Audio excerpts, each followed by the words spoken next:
And as I begin the conversation with you today, here are the 5 things that I live by. Here are the 5 things that drive me every day in everything that I do. I live by faith, hope, and love. Because they're invisible. They're not tangible.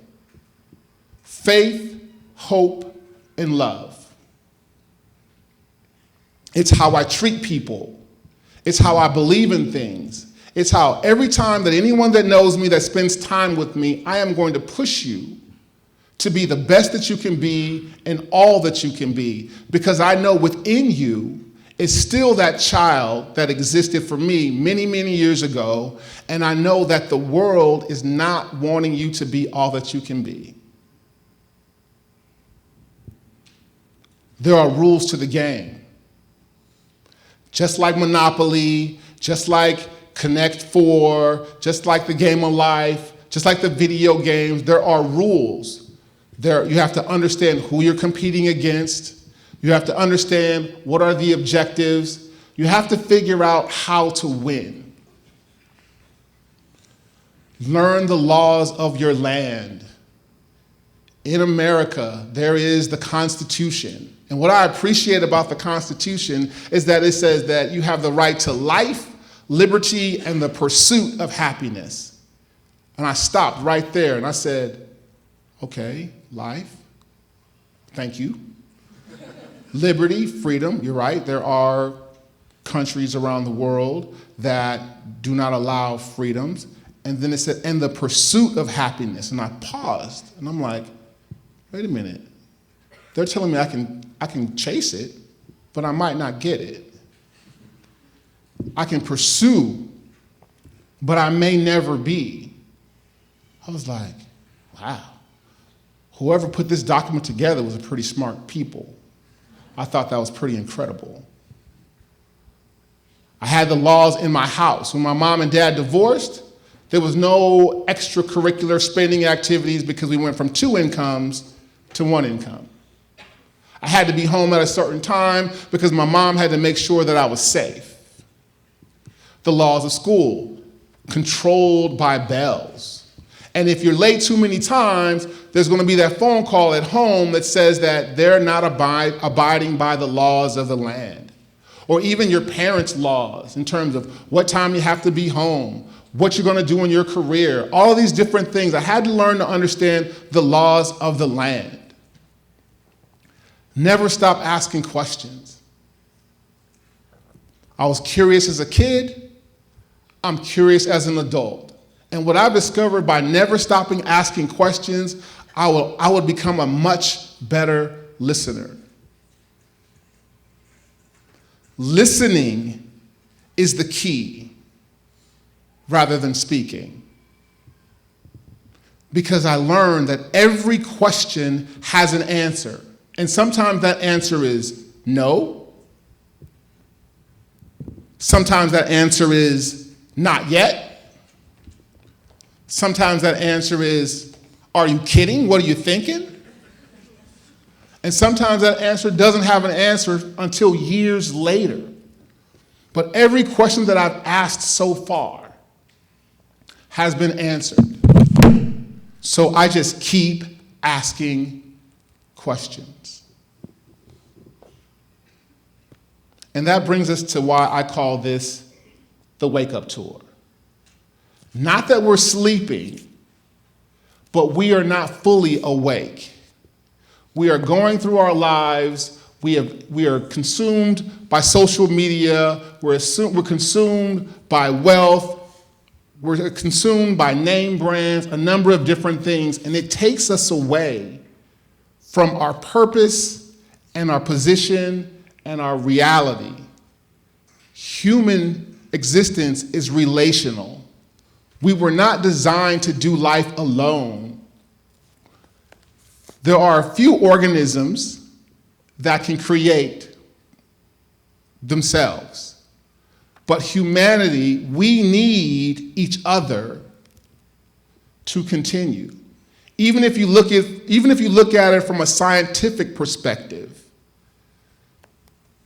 It is the scientist that creates the life. Without the scientist and his understanding of relationships and male and female organisms, seed and egg, life cannot continue. We need each other to continue. If not me, then who? If not you, then who? Today and tomorrow, the who you and I need will be me and you. Does anybody know who this young man is? Show of hands. Okay, we got one. Appreciate that. Does anybody know now who this young man is?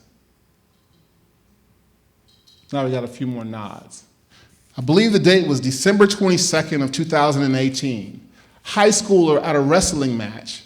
The judge tells him, now he had wrestled all year long, he's in the regional finals. The judge, one of the referees tells him that he has to cut his locks in order to compete.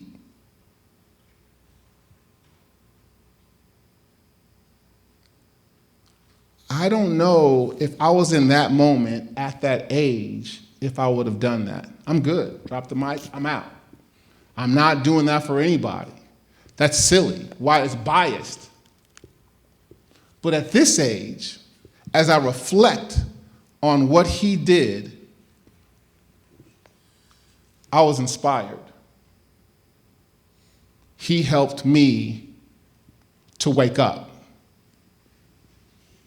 He helped me realize that through all my accomplishments, through all the accolades, through all the things that you heard about me, I was still not fully awake in terms of the opportunity that I had to make an impact. I was amazed. He became my hero. I was like, wow. He said, I want to wrestle so bad that this image in my hair is insignificant to me going for my goals. So I will say to some of you young people and older people is that what is holding you back that you feel that you can't live without in reaching your full potential? I looked like that up until January 5th, 2019. I saw the planet, I did technical training, I was elected to school board president, started a company. I did all of those things like that. My wife, that's the only person that she knew. My children, that is the only man that they knew. And when I told them that I was going to cut my hair, they didn't believe me until we sat down on a stool, got the scissors, gave them to my daughter. I leaned down, put my head down, and I said, cut.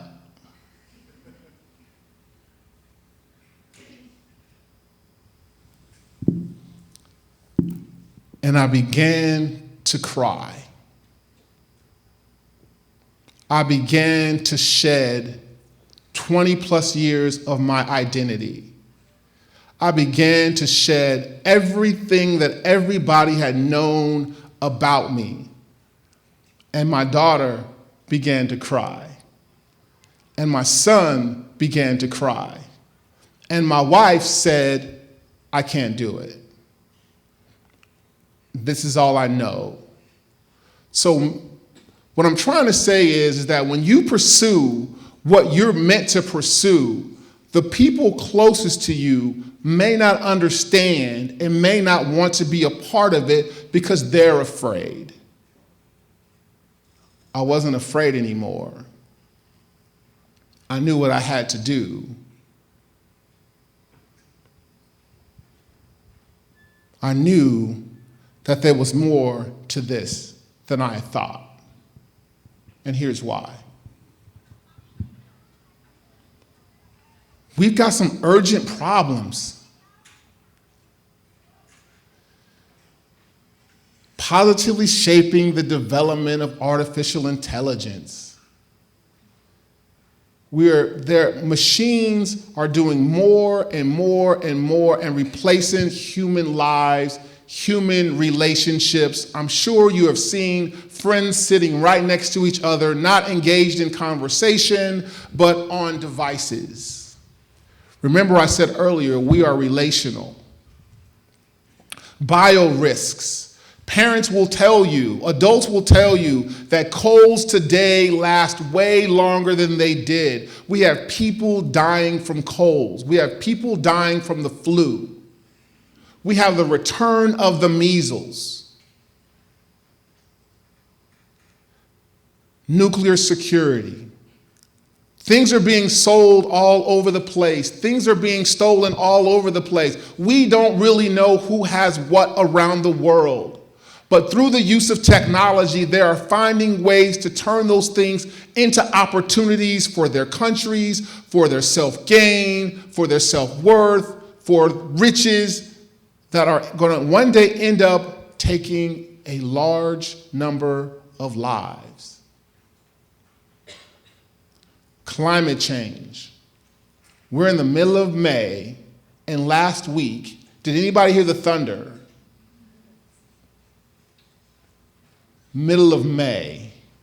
We had the Elementary Olympics last week scheduled in the middle of May, and it rained the whole day in the middle of May. So whether or not you want to believe climate change is real, just think about where we are, think about your youth or the past, what happened in May, and think about where we are now.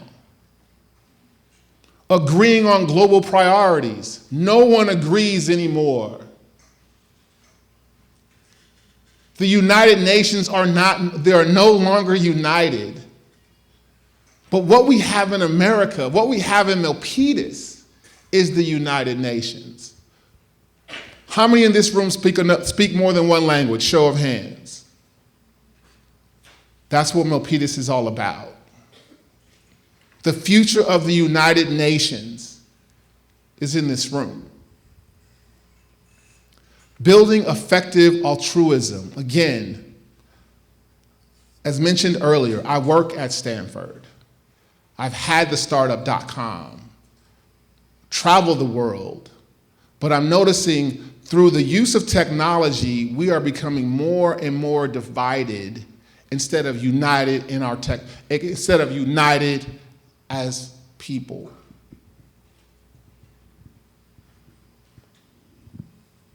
The silent generation, 1928 to 1945, that was my grandparents. The baby boomers, 1946 to 1964, those were my parents. Generation X, born 1965 to 1980, that's where I land. The millennials, born 1981 and 1996. Now these numbers are somewhat, depending on where you get your source from, could be a little bit skewed, 1 to 2 years, maybe 5 years at most.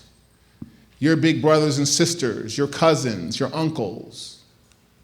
Generation Z, born 1997 and 2012. That's most of you. Why is this important? Because what we've learned as the baby boomer and the Generation Xer is this. Your K-12 education experience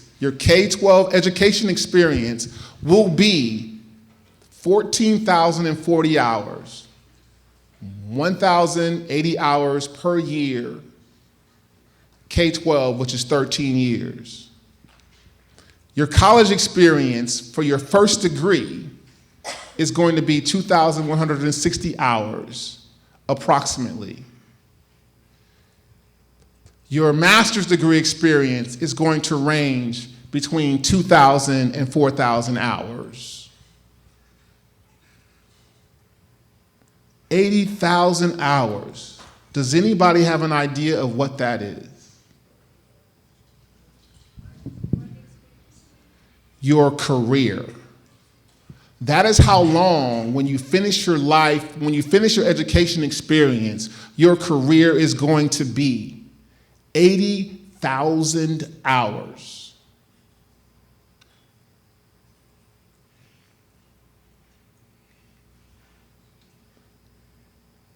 So we can't be stuck on the fact that we don't have enough time or we're too busy, because there's plenty of time out there. Time doesn't run out. Time goes on and on and on and on. We expire. Time does not expire. So time doesn't run out on humans. Humanity is running out of time. This is the Wake Up Tour. Thank you.